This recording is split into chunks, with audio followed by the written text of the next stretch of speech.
Êtes-vous en train de recevoir quelque chose ce matin? Contre quoi luttez-vous? En fait, je vous défie aujourd'hui. Identifiez avec quoi vous vous débattez et je vous dirai que vous êtes en train de tenter sur ce point, vous ne croyez pas. Restez avec nous dans Jouissez de votre vie.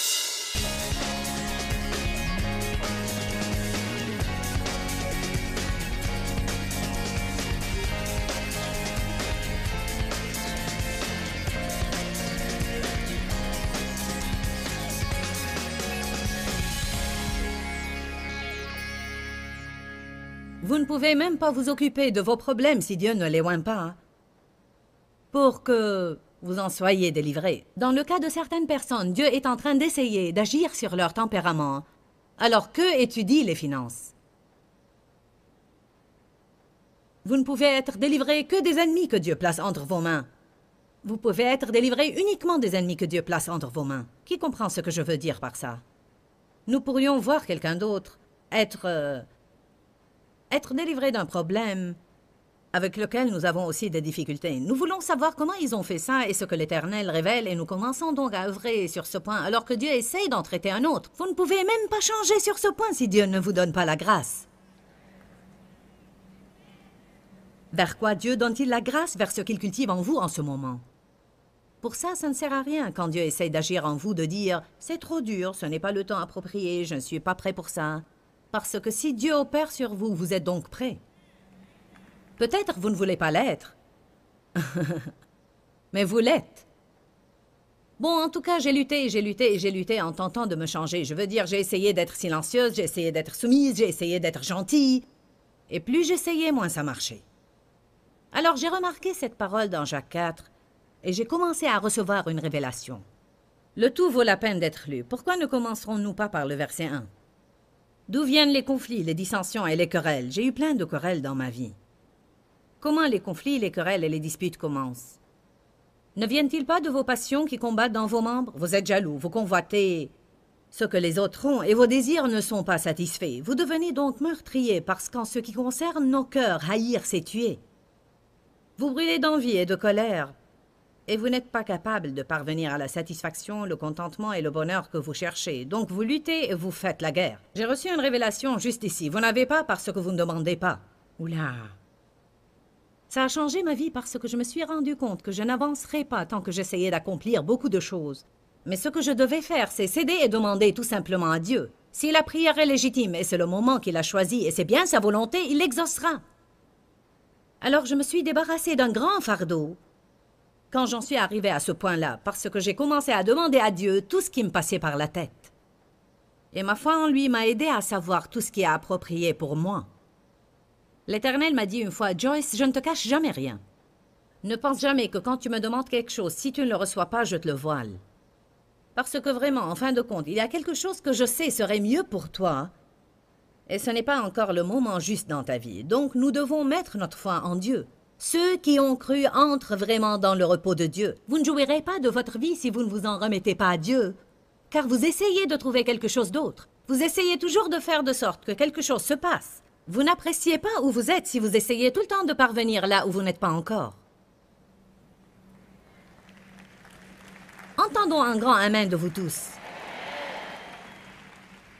L'Écriture dit, ou bien vous les demandez, mais vos motivations sont fausses. Parfois, nous demandons des choses et nos raisons sont incorrectes. Mais la plupart du temps, nous ne savons pas que nos motivations sont incorrectes. Nous devons laisser Dieu travailler. Verset 4. Vous êtes comme des femmes infidèles, ayant des liaisons illicites avec le monde et rompant leurs vœux de mariage à Dieu. Ne savez-vous pas que l'amour du monde est inimitié contre Dieu, ainsi quiconque voulant être un ami du monde prend sa position comme un ennemi de Dieu? Croyez-vous que l'Écriture parle en vain qui dit « C'est avec jalousie que Dieu chérit l'Esprit qu'il a fait habiter en nous. Il désire intensément être accueilli avec un amour jaloux. » Regardez le verset 6. « Il accorde au contraire de plus en plus de grâce. » Et je remercie Dieu pour cette version amplifiée parce qu'elle dit « C'est le pouvoir de l'Esprit Saint de contrer complètement cette tendance perverse ainsi que toutes les autres. » Là, ma propre marche chrétienne a changé. Dieu utilise différentes choses pour parler aux gens dissemblables. Je ne sais pas si ça va frapper chacun d'entre vous comme ça m'a frappé, mais j'ai réalisé juste là que la grâce était plus que faveur imméritée et surnaturelle. La grâce était le pouvoir. C'était le pouvoir de l'Esprit Saint de me changer. Je pouvais avoir non seulement la grâce, mais je pouvais avoir la grâce et plus de grâce. Si je devais maigrir un peu, et que mon appétit était incontrôlable, et que je ne semblais pas pouvoir faire les choix adéquats, je n'aurais pas besoin d'essayer 50 régimes, je devrais prier pour la grâce. Et prier pour ne pas tomber dans la tentation. En fait, je prépare une série puissante en ce moment sur la prière. Nous devons prier plus et lutter moins.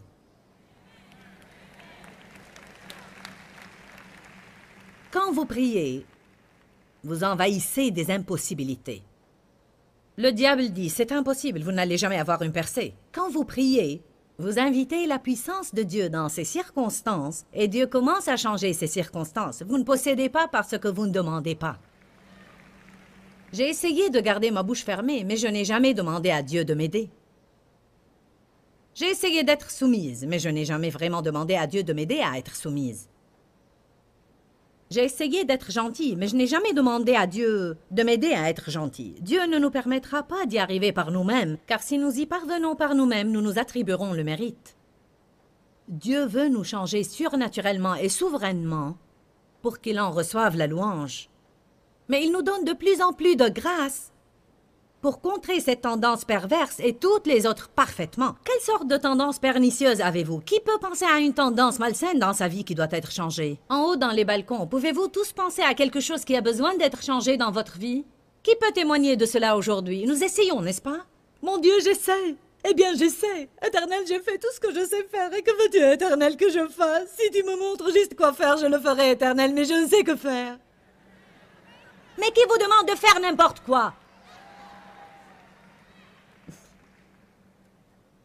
Dans Jean chapitre 6, le verset 28, les disciples ont dit à Jésus, « Que devons-nous faire pour accomplir les œuvres de Dieu? Que devons-nous faire pour plaire à Dieu? » Chacun veut savoir ce qu'il faut faire. Et savez-vous ce que Jésus leur a répondu? Il a dit, « L'œuvre de Dieu, c'est que vous croyez en celui qu'il a envoyé. » C'est là votre travail. Le travail d'un croyant, c'est de croire.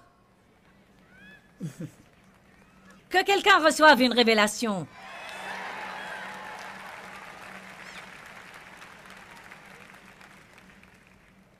Je dois faire de l'exercice, et je déteste faire de l'exercice. Essayer ne marche pas, je l'ai déjà fait. Alors je crois en Dieu.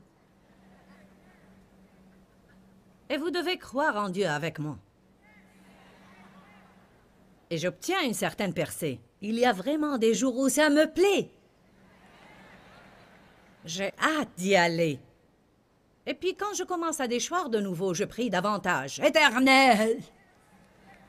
Vous devez tenir ferme dans la prière jusqu'à ce que vous ayez une percée. La Bible dit, c'est pour la liberté que Christ nous a affranchis. Demeurez donc ferme et ne vous laissez pas mettre de nouveau sous le joug de la servitude. Mon mari aime faire de l'exercice. Je voudrais être comme lui, mais je ne le suis pas. Alors je prie. Et je crois. Amen. Êtes-vous en train de recevoir quelque chose ce matin? Contre quoi luttez-vous? En fait, je vous défie aujourd'hui. Identifiez avec quoi vous vous débattez et je vous dirai que vous êtes en train de tenter sur ce point, vous ne croyez pas. Vous essayez par vos propres plans ou vos idées ou celles de quelqu'un d'autre, mais vous ne vous en remettez pas à Dieu. Vous pouvez faire sans régime, mais cela ne veut pas dire que vous allez maigrir. Mais si Dieu ointe une idée pour vous, ouhou! Satan hors de mon chemin. Allez, à 1 Pierre.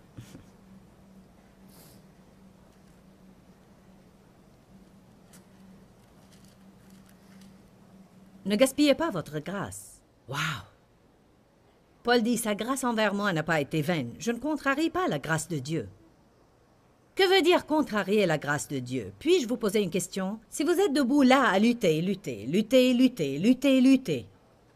et je sais exactement comment faire ce que vous faites, et je pourrais l'accomplir facilement, et je vous dis, permettez-moi de vous aider. Vous rétorquez, non, je fais ça moi-même. Alors je deviens... C'est parce que j'ai un don pour régler cette chose avec laquelle vous vous débattez, et je suis ointe pour vous aider. Mais si vous ne me permettrez pas cela, je me sens frustrée. Il y a des personnes par milliers dans les églises qui sont doués pour aider ces dirigeants, mais certains responsables sont tellement butés qu'ils ne permettent à personne de les aider. Ce qui fait que le responsable est frustré ainsi que les personnes et leurs dons. Quand apprendrons-nous que l'aide dont nous avons besoin est disponible, mais que nous devons nous revêtir d'humilité et demander? Jésus a dit, si quelqu'un a soif, qu'il vienne à moi et qu'il boive. Que signifie cela? Recevoir. Recevez la grâce de Dieu. La Bible dit, approchons-nous avec assurance du trône, afin d'obtenir miséricorde et de trouver grâce pour être secourus dans nos besoins. Nous devons rentrer et dire, Éternel, j'ai besoin de grâce, et d'encore plus de grâce, parce que je n'y arrive pas tout seul. Il n'y a rien que je puisse faire sans toi, Éternel. Tu es tout et je ne suis rien sans toi. Aide-moi, Éternel, et fais tout ce que tu m'as appelé à faire. Voilà comment je dirige ce ministère. Vous voulez savoir comment je fais ce que je fais? Je vous dis que je le fais par la grâce de Dieu. La miséricorde de Dieu pousse les gens à vouloir nous financer. C'est Dieu qui le fait. Des petites idées futées n'y parviennent pas. La publicité professionnelle ne l'accomplit pas. Toutes ces choses aident et quand Dieu les oint, on s'en sert. Mais Dieu doit être la source de tout ce que nous faisons ou alors rien ne va marcher.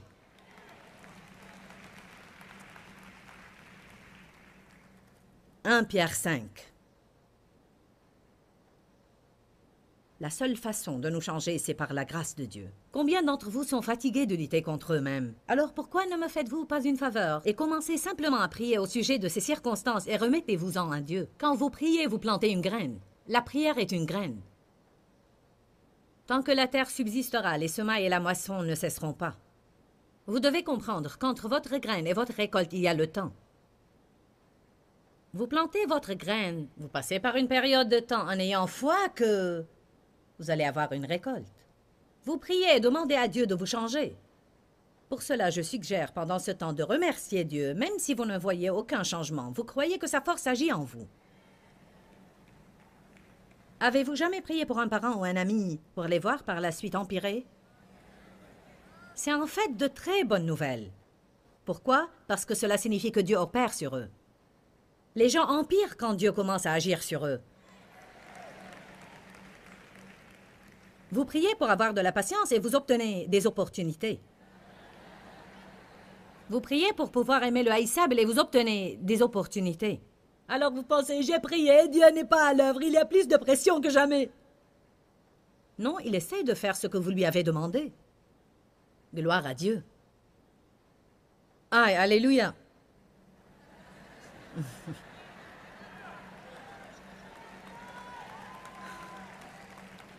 Vous savez, le aïe vient toujours avant l'alléluia. Vous pouvez dire ici alléluia, mais quand vous revenez à la maison, ce sera aïe. Gloire à Dieu. 1 Pierre 5, verset 10.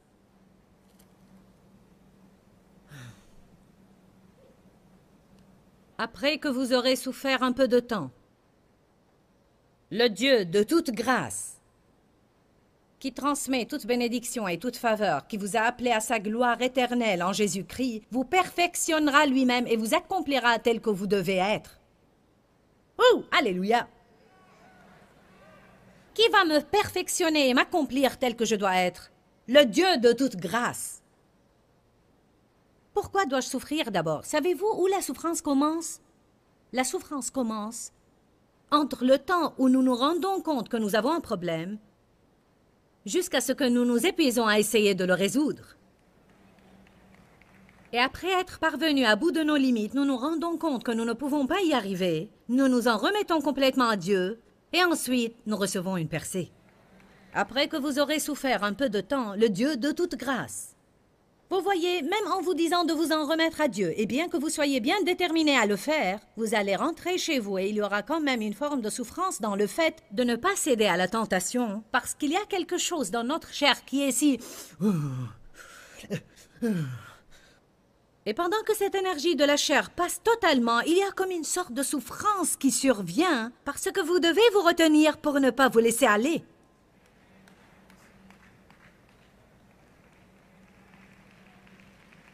Quand vous voyez quelqu'un faire quelque chose de faux et vous voulez tellement lui dire... Mais Dieu vous reprend, laisse tomber, laisse-le en paix. Et tu es...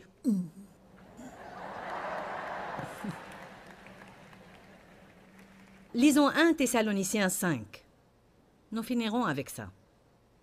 C'est la révélation que j'ai reçue quand Dieu m'a montré cette écriture dans Jacques 4. Et c'est qu'il n'y a pas seulement peu de grâce, mais il y a la grâce et plus de grâce. Et après quoi, il y a davantage de grâce et plus de grâce et encore plus de grâce. Et vraiment, vous ne pourrez jamais manquer de grâce. En fait, la Sainte Bible dit, là où le péché abonde, la grâce surabonde. Il y a toujours plus de grâce que vous n'avez de problème. N'agissez pas comme si Dieu est un pauvre petit Dieu à qui vous ne pouvez adresser qu'une pauvre petite requête. Dieu peut s'occuper de 2 de vos problèmes le même jour. Regardons 1 Thessaloniciens 5. Nous finirons avec cela. Si vous n'êtes pas encore par-dessus bord, ceci doit vous renverser. Verset 22. Abstenez-vous de toute espèce de mal. Redressez-vous, volez droit, faites ce que vous devez faire, menez des vies saintes. Ça ne dit pas tout ça, mais c'est une improvisation. Que le Dieu de paix vous sanctifie lui-même tout entier. Nous avons parlé de la sainteté hier soir, et nous avons dit que l'Esprit Saint est l'agent dans la sanctification. Nous ne pouvons devenir saints que par l'œuvre de l'Esprit Saint dans nos vies. C'est pour cela que nous recevons l'Esprit Saint et non pas l'Esprit non saint. Que le Dieu de toute grâce, que le Dieu de paix vous sanctifie lui-même tout entier, vous sépare des choses profanes et vous rend purs et entièrement consacrés à Dieu, et que tout votre être, l'esprit, l'âme et le corps soient conservés irréprochables, irrépréhensibles lors de l'avènement de notre Seigneur Jésus-Christ. Serait-ce beaucoup demandé? Verset 24. Celui qui vous a appelé à être sien et fidèle est complètement digne de confiance, et c'est lui qui vous sanctifiera.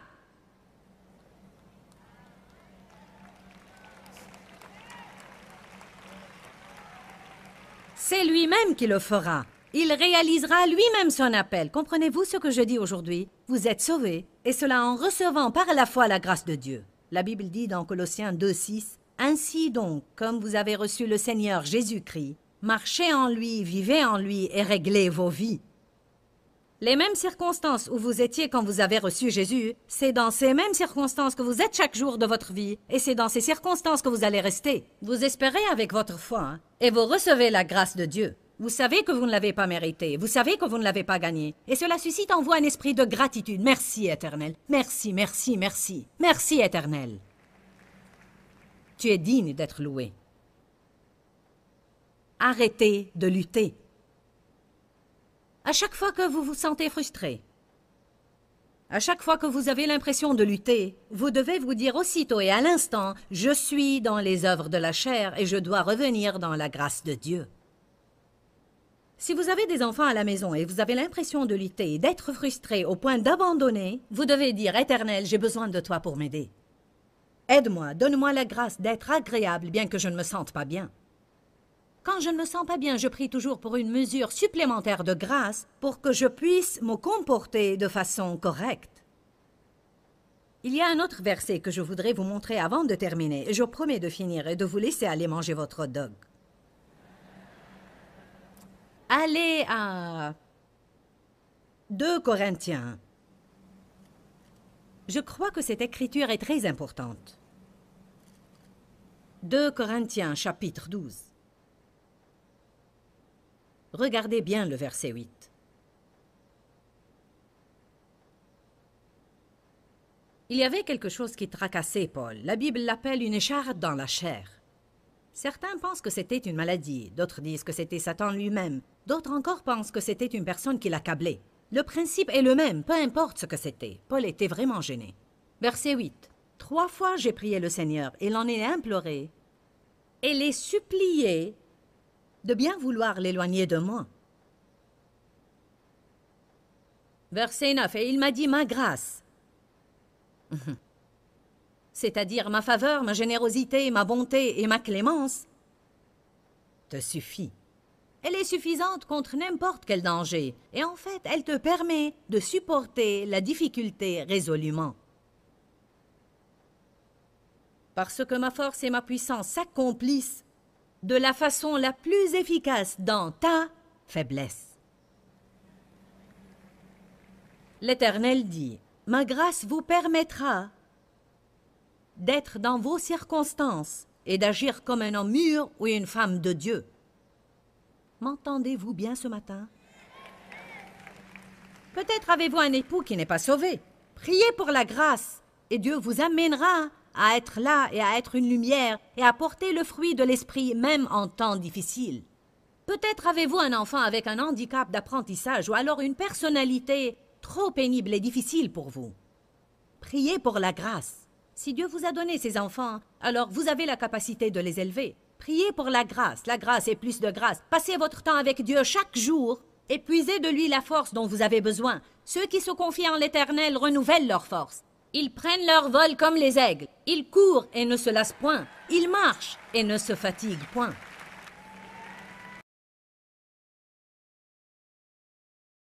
Souvenez-vous que vous pouvez savoir que vous êtes en Christ, vous pouvez connaître celui qui vit en vous, et que vous pouvez faire face à quoi que ce soit, et vous pouvez le faire sans peur. Dis-leur que je les aime. Dans ce livret, Joyce Meyer donne une révélation de l'amour de Dieu pour nous. Pour obtenir ce livret gratuitement, écrivez-nous à Joyce Meyer, boîte postale 40095-6300, Larnaca, Chypre. Ou bien visitez notre site web www.joycemeyer.org/fr.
Mùa lụt nước lũ bắt cá